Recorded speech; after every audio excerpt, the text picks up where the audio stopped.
नमस्कार मंडळी. तर मी आहे फार्मासिस्ट ललिता जगताप. तर औषध म्हणजे काय, तर हे आज मी तुम्हाला सांगणार आहे. खरं औषध म्हणजे काय. तर आता खरं औषध काय काय असतं ते मी तुम्हाला सांगते. तर लवकर झोपणे, लवकर उठणे हे एक औषध आहे. तसेच सकाळी देवाचे नामस्मरण करणे हे सुद्धा एक औषध आहे. योग प्राणायाम करणे, व्यायाम करणे हे सुद्धा शरीरासाठी चांगले औषध आहे. सकाळ संध्याकाळ चालणे हे सुद्धा शरीरासाठी चांगले औषध आहे. उपवास तर हे सर्व रोगावर अत्यंत प्रभावी असं औषध आहे. सूर्यप्रकाश, विशेषतः सकाळचा कोवळा सूर्यप्रकाश हे सुद्धा एक औषध आहे. मातीच्या भांड्यातील पाणी पिणे आणि विचारपूर्वक खाणे हे सुद्धा एक औषधच आहे. तसेच जेवणानंतर वज्रासनात बसणे हे सुद्धा औषध आहे. आनंदी राहण्याचा निर्णय घेणे हे सुद्धा प्रभावी औषध आहे. मनातील शांतता हे देखील औषध आहे. हास्य आणि विनोद हे तर सर्वश्रुतच आहे की हे खरं औषध आहे. समाधान हे तर सर्वात मोठं औषध आहे. मनाची शांती हे सुद्धा खूप मोठं औषध आहे. प्रामाणिकपणा आणि सकारात्मक धोरण हे सुद्धा खूप छान औषध आहे. इतरांचं भलं करणं, पुण्याचं काम करणं हे सुद्धा औषध आहे. खरे आणि चांगले मित्र हे तर सगळ्यात भारी औषध आहे.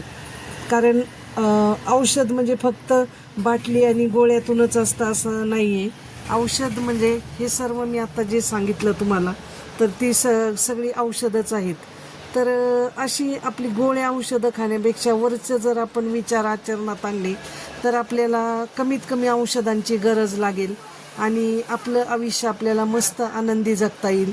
तर नेहमीच तुम्ही औषधावर अवलंबून न राहता असे आपल्या जीवनशैलीमध्ये बदल करा आणि चांगला योग्य सकस आहार घ्या, निसर्गाचा आनंद घ्या, मित्रमंडळीसोबत आपला छान वेळ असेल त्यावेळेस आपला दिवस घालवा आणि आपल्या ज्या सुप्त कला गुणांना वाव द्या, आपल्या स्वतःसाठी थोडा वेळ द्या.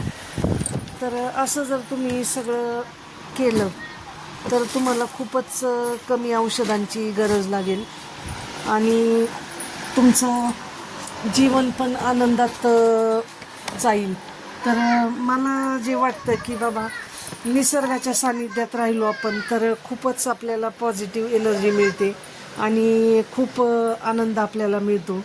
तर नक्की तुम्ही निसर्गाच्या सानिध्यात राहा, झाडे लावा, मस्त ती झाडं वाढताना त्याचा आनंद घ्या आणि मस्त राहा, मस्त जगा. कारण आपलं आरोग्य हीच आपली खरी संपत्ती आहे. तर अशाच माहितीपूर्ण व्हिडिओसाठी आपल्या चॅनलला नक्की फॉलो करा आणि आपल्याला जर हा व्हिडिओ आवडला असेल तर नक्की लाईक करा. परत भेटूया पुन्हा नवीन व्हिडिओमध्ये. तोपर्यंत बाय बाय.